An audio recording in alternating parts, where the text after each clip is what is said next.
Greetings, everyone, and welcome to this double Sabbath, you might say. Not only is today the weekly Sabbath day, but it's also the second high holy day of the year, the second of the seven. Today is, of course, the seventh day of Unleavened Bread. Now, tomorrow, we can all start eating leaven again. Now, actually, that would be at sunset just a few hours from now. Today, we're going to examine what this high holy day might represent. But we'll also examine the wave sheaf offering and what it represents. This day, according to Jewish tradition, marks the day of the Red Sea crossing. The Bible doesn't really directly indicate that the Red Sea crossing was on the 21st day of the first month, but it does give us some clues as to when it may have occurred. We'll look at Exodus chapter 12 again, but for now, let's first turn to Genesis chapter 47. Let's see if we can determine how many days it was between the time the Israelites ate the Passover lamb until the crossing of the Red Sea.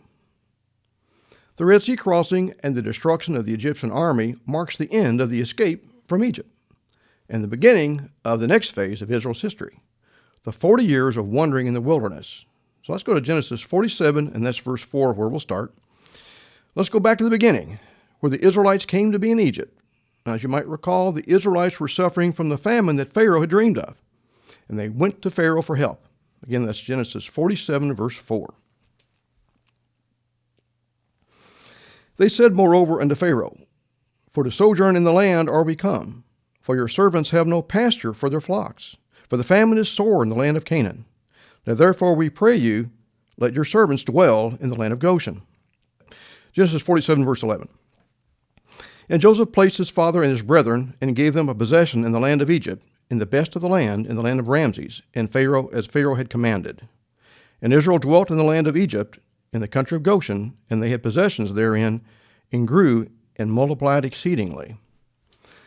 Of course, we know that after Joseph died, the generations that followed saw the Israelites become slaves in the land of Egypt. Now let's look at their exodus from Egypt. Now, Goshen is the area of the Nile Delta in the northernmost part of Egypt, and Ramses is a city in Goshen. The area in which the Israelites lived was called both Goshen and Ramses. But let's turn to Numbers chapter 33.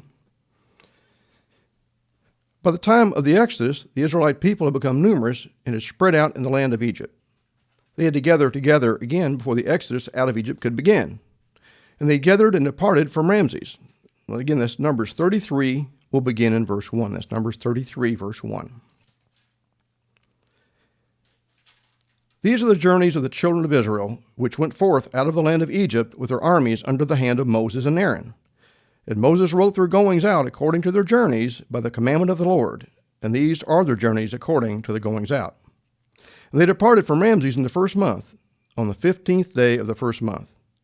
On the morrow after the Passover, the children of Israel went out with a high hand in sight of all the Egyptians. The Israelites departed Egypt on the 15th day of the first month. Does that sound familiar? That's, of course, the first day of Unleavened Bread, the first high holy day of the year. They left that day from Ramses in the sight of all the Egyptians. Now, this obviously took some time. It began in the dark hours and continued by daylight, and the Egyptians watched them leave. Verse 4. For the Egyptians buried all their firstborn, which the Lord had smitten among them. Upon their gods also the Lord executed judgment. And the children of Israel were moved from Ramses and pitched in Succoth. Now, this parallels the passage in Exodus 12, verse 37, which says, And the children of Israel journeyed from Ramses to Succoth, about 600,000 on foot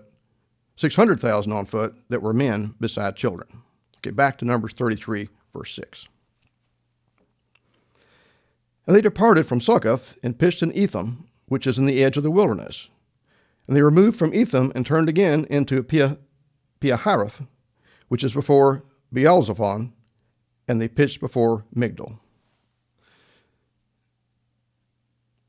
There's a parallel passage in Exodus 13, verse 17. Let's turn over there if you would. I'd like to look at that. Exodus 13, verse 17. Now, God didn't want to take his people by the direct route to the Promised Land. You see, the Philistines lived down that road, and Israel was not yet ready to fight the war that would inevitably break out if they went that way. Instead, God took them through the wilderness of the Red Sea. Again, that's Exodus 13, verse 17. And it came to pass, when Pharaoh had let the people go, that God led them not through the way of the land of the Philistines, although that was near. For God said, lest peradventure the people repent or change their mind when they see war and they return to Egypt. But God led the people about through the way of the wilderness of the Red Sea, and the children of Israel went up harnessed. Now the word harnessed there is the Hebrew word H2571 in Strong's. It's kamush, which means armed like soldiers. So the children of Israel went up harnessed or armed out of the land of Egypt.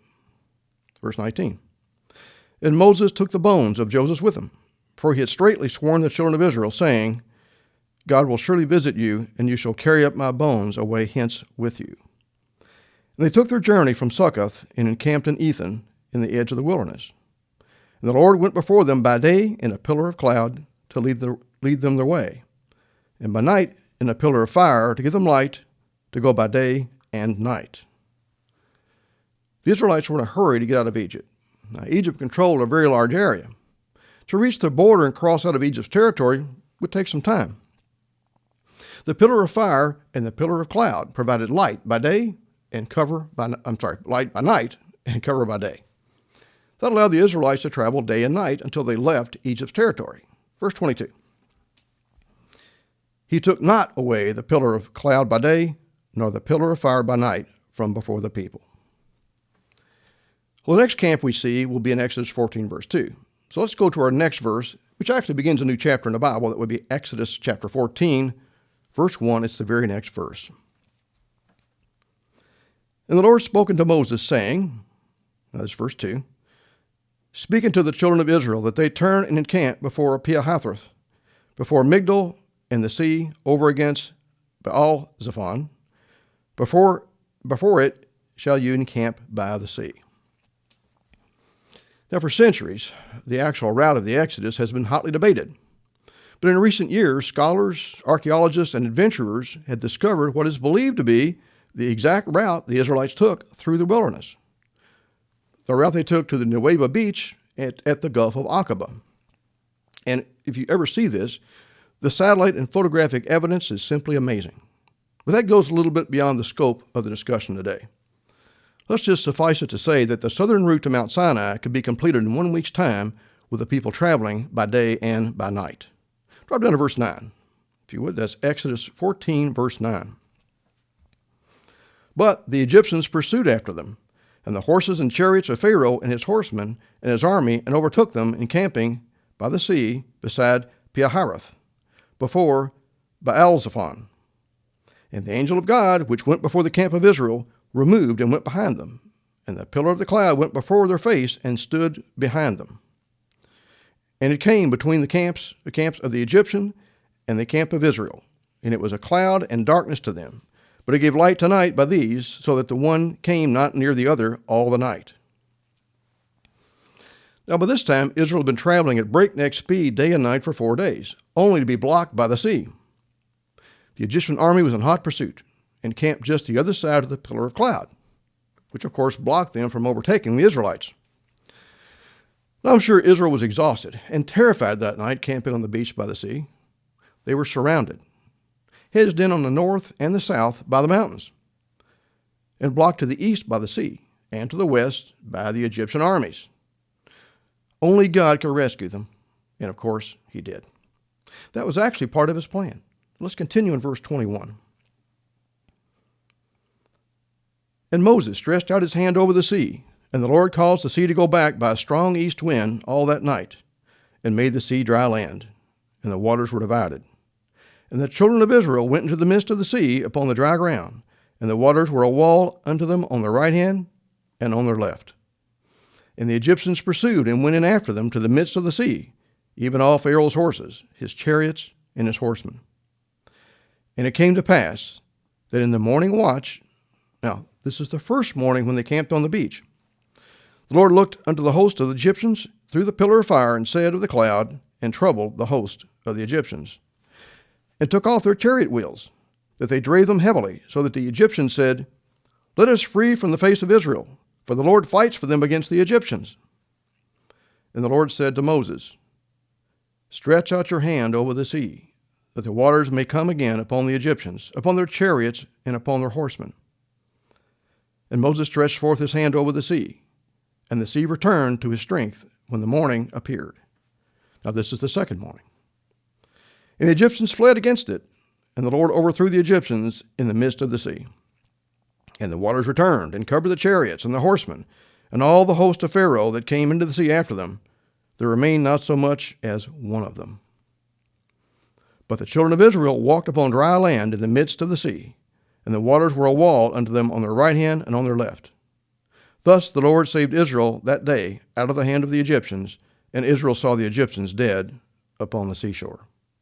And Israel saw that great work which the Lord did upon the Egyptians, and the people feared the Lord and believed the Lord and his servant Moses.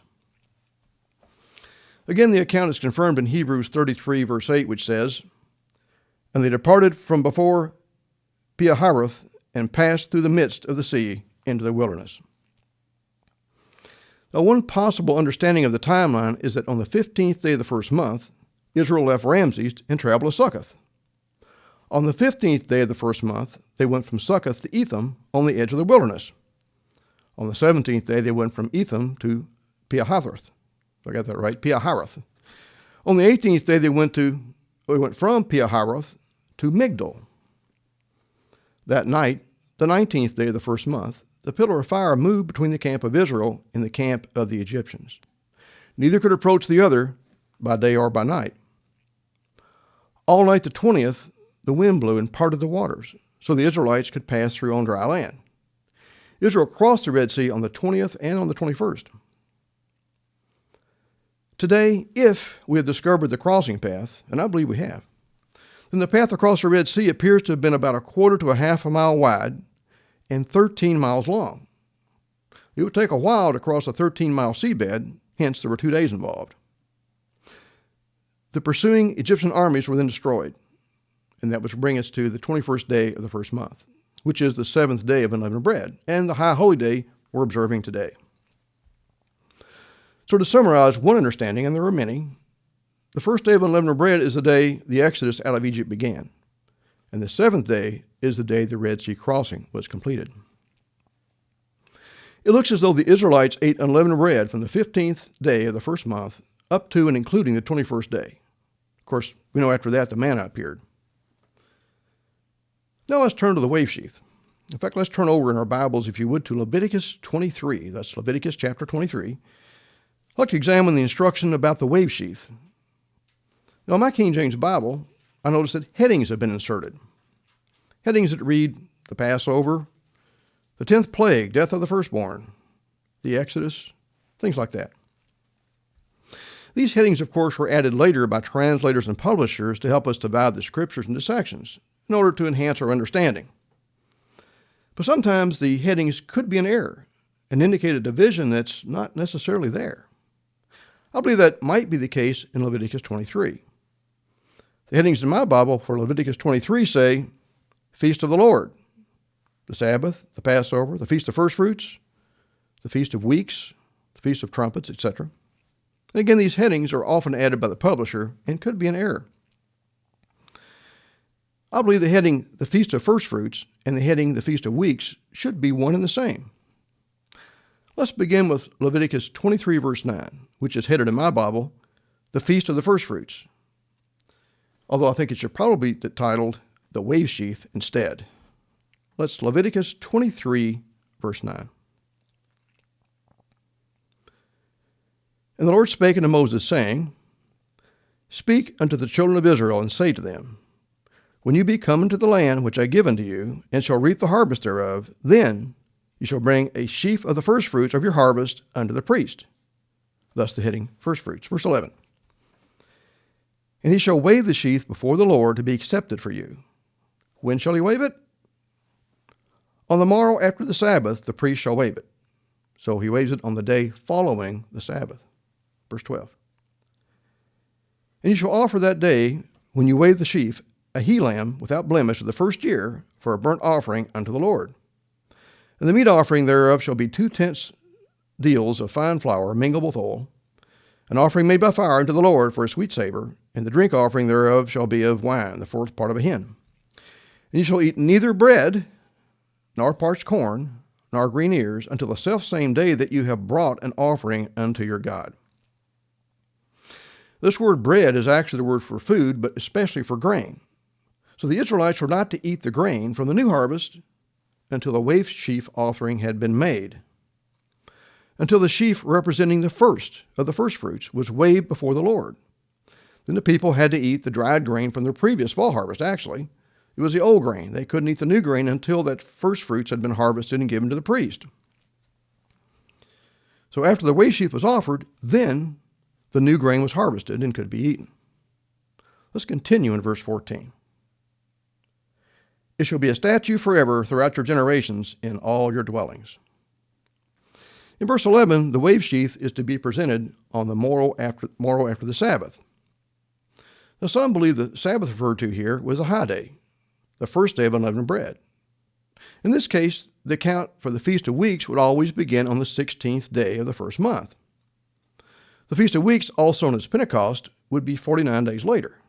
However, most of us have come to believe that the word Sabbath in verse 11 refers to the weekly Sabbath day. And the morrow after the weekly Sabbath day would, of course, be the first day of the week, or Sunday. In this case, the day of Pentecost would always be on a Sunday. The day of the month would change depending on which day of the month that Sunday fell during the Feast of Unleavened Bread. The reason for this understanding comes from the count to the Feast of Weeks described in verse 15. So again, the King James Version here has the heading of the Feast of Weeks, starting in verse 15. Let's take a look. And you shall count unto you from the morrow after the Sabbath. That's when the count begins. From the day that you brought the sheaf of the wave offering, 7 Sabbaths shall be complete. Even unto the morrow after the 7th Sabbath shall you number 50 days, and you shall offer a new meat offering unto the Lord. So 7 weeks is, of course, 49 days. The morrow after the Sabbath would be a 50th day, you might say. And, of course, that's where we get the word Pentecost, which means count 50. This explanation of counting Sabbaths is counting weeks. So the morrow after the Sabbath will be the day after the weekly Sabbath, or Sunday. Next, verse 17 is actually the description of the Feast of First Fruits, or the Feast of Weeks, which is the same thing. But can you see how the headings could be a little bit misleading, maybe? Since the heading lists the Feast of First Fruits and the Feast of Weeks as 2 separate headings, it leads many to believe that the Feast of First Fruits and the Feast of Weeks are 2 different things, which they're really not. Verse 17. You shall bring out of your habitations 2 wave loaves of 2/10 deals. They shall be of fine flour, they shall be baked with leaven. They are the first fruits unto the Lord. Skip down to verse 20. And the priest shall weigh them with the bread of the first fruits for a wave offering before the Lord with the 2 lambs. They shall be holy to the Lord for the priest. And you shall proclaim on the selfsame day that it may be a holy convocation to you. You shall do no servile work therein. It shall be a statute forever in your dwellings throughout your generations, which is what we observe, of course. Now, I might be getting ahead of myself a little bit. Pentecost isn't actually until May, but we need to understand the timing of the wave sheaf to understand when to begin the count to Pentecost, or the Feast of Weeks. In the year of the first Exodus, the priests would not have made the wave sheaf offering. The wave sheaf offering was to begin when they entered into the land. Let's look back at verse 10. That's Leviticus 23, verse 10, if you would. Leviticus 23, verse 10.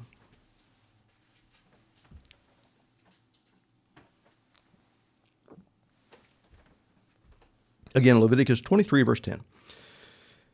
Speak unto the children of Israel, and say to them, when you be come into the land which I give unto you, and shall reap the harvest thereof, then you shall bring a sheaf of the first fruits of your harvest unto the priest. So an attempt to determine which day the wave sheaf would have been offered during the Exodus is actually moot. However, we can, and I think we probably should, look at the timing of the wave sheaf in the year Jesus was crucified. Turn to John chapter 20, if you would. That's John chapter 20. Remember last week, when we looked at the timeline of the Passion Week, we determined that the correct reckoning of the events of that week began on Palm Sabbath, or the 10th day of the month. Next, the Passover, when the lambs and Jesus Christ were killed, was the 14th day of the first month, or Wednesday that year.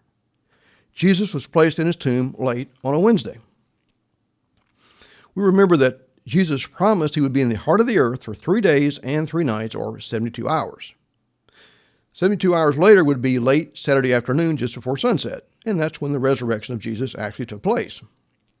Now, the next day, the first day of the week, the morrow after the Sabbath, would be Sunday, of course. Let's pick up the story in John 20, verse 1. John 20, verse 1. And here we see it is indeed the first day of the week we're talking about. So, okay. The first day of the week came Mary Magdalene early, while it was yet dark, under the sepulchre, and saw the stone taken away from the sepulchre. Then she ran and came to Simon Peter and to the other disciple whom Jesus loved, and said to them, They've taken away the Lord out of the sepulchre, and we know not where they have laid him. Peter therefore went forth, and that other disciple, and came to the sepulchre. So they ran both together, and the other disciple did outrun Peter, and came first to the sepulchre. And he, stooping down and looking in, saw the linen clothes lying, yet went he not in. Then came Simon Peter following him, and went into the sepulchre, and saw the linen clothes lie, and the napkin that was about his head, not lying with the linen clothes, but wrapped together in a place by itself. Then went in also that other disciple which came first to the sepulchre, and he saw and believed. For as yet they knew not the scripture, that he must rise again from the dead. Then the disciples went away again unto their own home.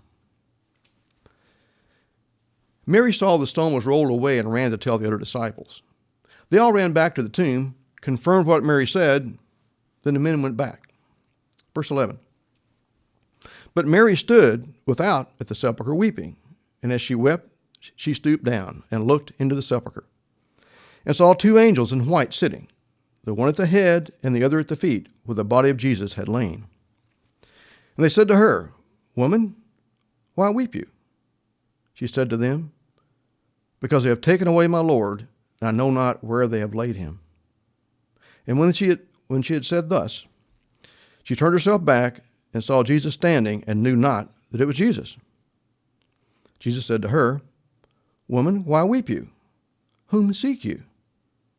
She, supposing him to be the gardener, said unto him, Sir, if you borne him hence, tell me where you have laid him, and I will take him away. Jesus said to her, Mary. She knew who he was then, didn't she? She turned herself and said to him, Rabboni, which is to say, Master. And this is very important in verse 17. Jesus said to her, Touch me not. In other words, don't touch me yet. Well, why not? Well, let's keep reading. Why? Because he says, For I am not yet ascended to my Father, but go to my brethren and say to them, I ascend to my Father, and your Father, and to my God and your God. Jesus told Mary not to touch him because he had not yet ascended to the Father, but he told her he was going to the Father, and go tell this to the brethren. And as he promised, Jesus did ascend to the Father right then. What happened afterward? Verse 19. Then the same day at evening, being the first day of the week, so this is again the first day of the week, this is Sunday, when the doors were shut, where the disciples were assembled for fear of the Jews, came Jesus and stood in their midst, and said to them, Peace be unto you. Luke 24 gives us more details about this meeting. Let's turn over, if you would, to Luke chapter 24, and we'll go to verse 36. That's Luke 24, verse 36.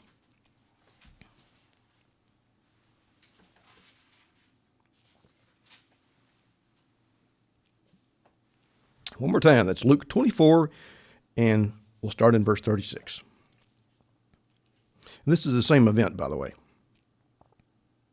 And as they thus spake, Jesus himself stood in the midst of them and said to them, Peace be unto you. But they were terrified and afraid, and supposed they had seen a spirit. And he said to them, Why are you troubled? And why do thoughts arise in your hearts? Behold my hands and my feet, that it is I myself. Handle me and see. Jesus invites the disciples to touch him now. Here it is later, the first day of the week, and now it's okay for the disciples to touch Jesus. Why? Because at that point, he had ascended to the Father, just as he'd promised Mary. On that Sunday, Jesus was our wave sheath and was accepted by the Father. Jesus had ascended to the Father. He become our wave sheaf. He was the very first of the first fruits. Now, what exactly is a first fruit? It might be obvious to some of us that the first fruit is the first of the produce that ripens and is ready for harvest. But for a better understanding, let's look back at Exodus 13, verse 11. That's Exodus chapter 13. Chapter 13, we'll start in verse 11. Here Moses is giving Israel instruction about how to observe the Passover after they came into the land. It's a memorial on the day the Lord brought Israel out of Egypt, but it's also a memorial of the firstborn. Exodus 13, verse 11. And it shall be when the Lord shall bring you into the land of the Canaanites, as he sware unto you and to your fathers, and shall give it to you, that you shall set apart unto the Lord all that opens the matrix or the womb, and every firstling that comes out of the beast which you have, the male shall be the Lord's. And every firstling of a donkey you shall redeem with a lamb. And if you will not redeem it, then you shall break his neck, and all the firstborn of man among your children shall you redeem.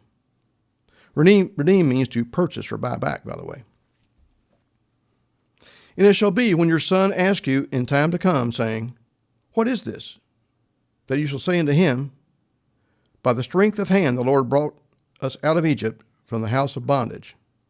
And it came to pass, when Pharaoh would hardly let us go, that the Lord slew all the firstborn in the land of Egypt, both the firstborn of man and the firstborn of beast. Therefore I sacrifice to the Lord all that opens the matrix or the womb, being males, but all the firstborn of my children I redeem. Numbers 3, verse 12, if you would. Let's turn over to Numbers 3, verse 12 to continue. All firstborn males, both of man and beast, belong to God. But later, during the 40 years of wandering in the wilderness, the Lord exchanges the tribe of Levi for the firstborn. Again, Numbers chapter 3, we'll be reading verses 12 and 13. Numbers 3, verse 12. And I, behold, I have taken the Levites from among the children of Israel instead of all the firstborn that opens the matrix among the children of Israel. Therefore the Levites shall be mine, because all the firstborn are mine. For on the day that I smote all the firstborn in the land of Egypt, I hallowed unto me all the firstborn in Israel, both man and beast. Mine shall they be, I am the Lord. The first fruits of the land then belonged to the priests or their families, because they had no land allotted to them. It was the duty of the rest of the nation of Israel to provide for the Levites by bringing the first fruits of the land to them. God claimed the tribe of Levi and the first fruit provision for them to be his. Jesus was the firstborn son of the Father. He became our Passover lamb. By his resurrection, Jesus became the firstborn of the dead. As the firstborn, he belongs to the Father.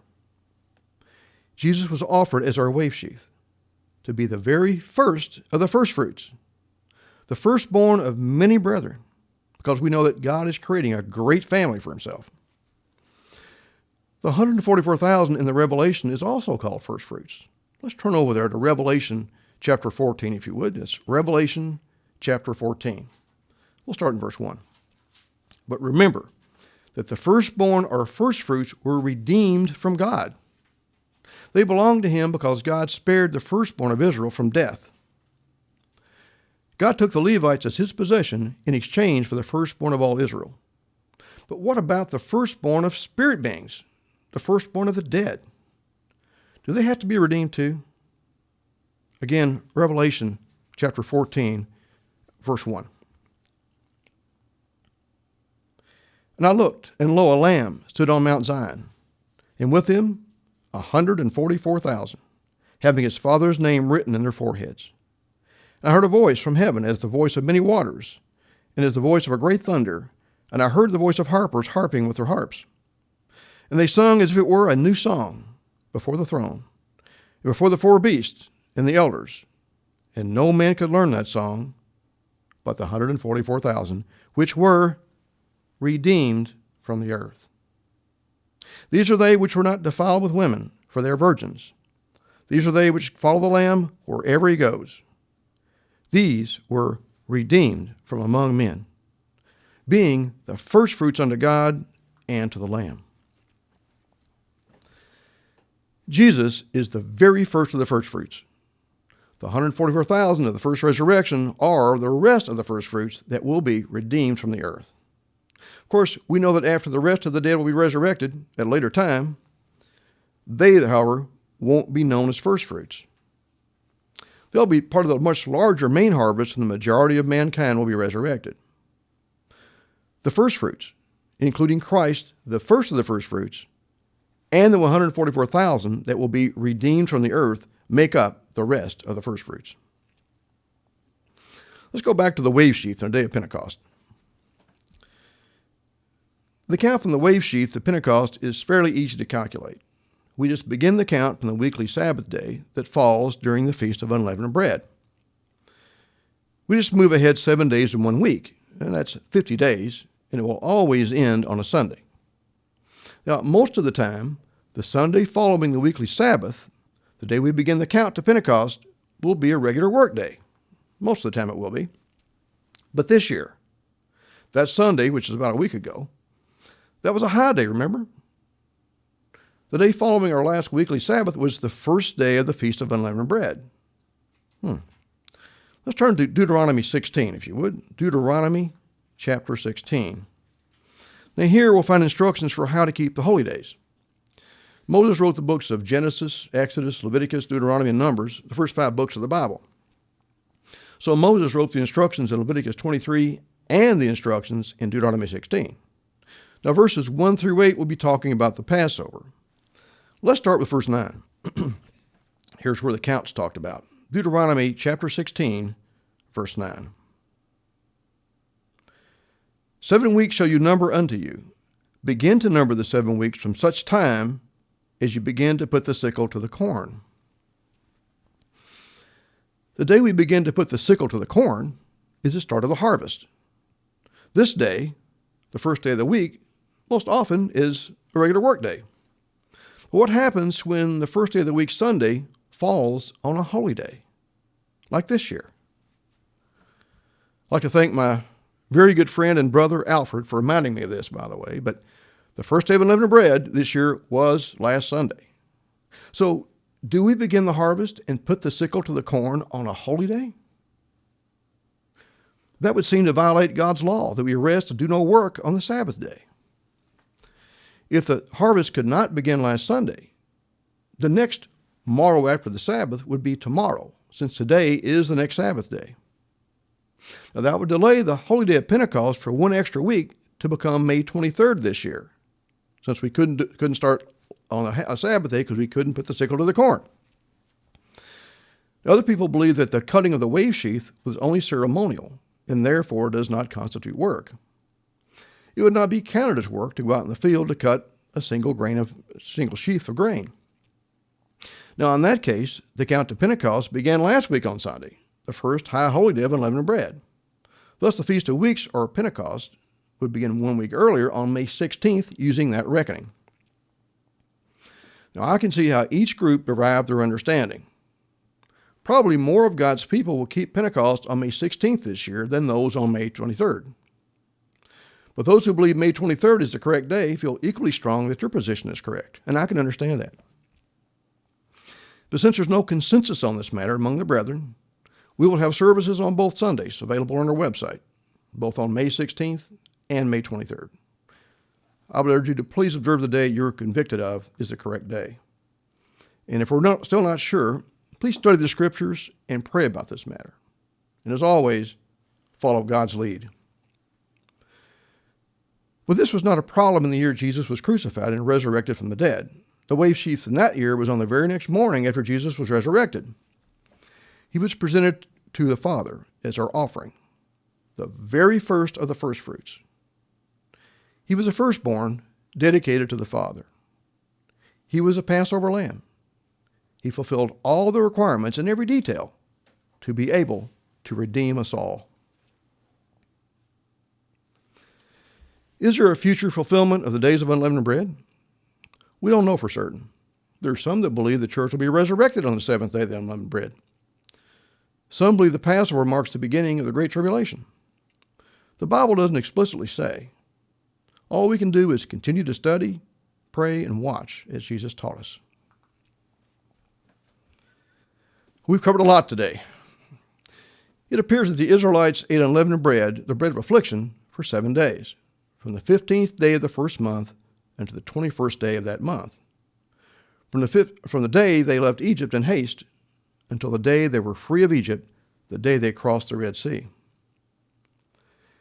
We eat unleavened bread to commemorate the hardships of their journey. A journey out of Egypt representing leaving sin behind.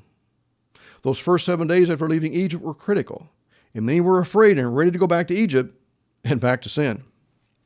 Even though we saw they were armed or harnessed, God avoided leading them through the land of the Philistines.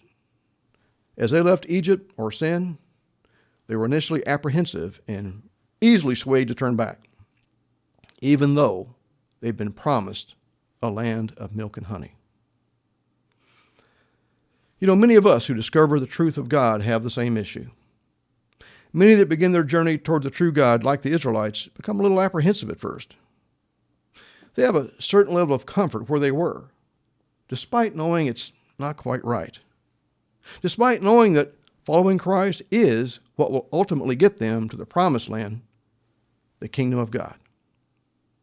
And they're particularly vulnerable at the beginning of that journey. The desire for the comforts and familiarity of their former life can tempt them to return, just as it did the Israelites. But, like the Israelites that left Egypt, like Abraham, who left the comfort of his home and took off to go wherever God led him, and like the first fruits that we know follow the Lamb, Jesus Christ, wherever he goes, we also need to follow Christ wherever he leads us. We'll complete our Feast of Unleavened Bread in just a few hours. Hopefully, in addition to removing the leaven from our homes, we've been doing our very best to discover our hidden sins and removing them from our lives. But as the Israelites continued on their journey to their promised land, led by Moses, the man chosen by God, let us continue on our journey to the kingdom of God. Let's follow Christ as he leads us there. Let's never turn back. Let's not slow down. I know that we would all like to be part of those first fruits redeemed by God in the near future. But like the ancient Israelites, we know there will be bumps in the road. We know that there are parts of the Bible where its meaning isn't perfectly clear to all of us. Not yet, anyway. Let's never let any minor disagreements cause us to split with our brethren or discourage us. All we need to do is to diligently study and pray for more understanding. Hebrews 11 verse 6 tells us that God is a rewarder of them that diligently seek him. Let's do that. And let's not stop our efforts to eliminate sin as we come to the close of God's Feast of Unleavened Bread. Let's continue to diligently seek our true God. Let's never falter and return to the ways of our past sin. Instead, let's press on toward the kingdom and let us never look back.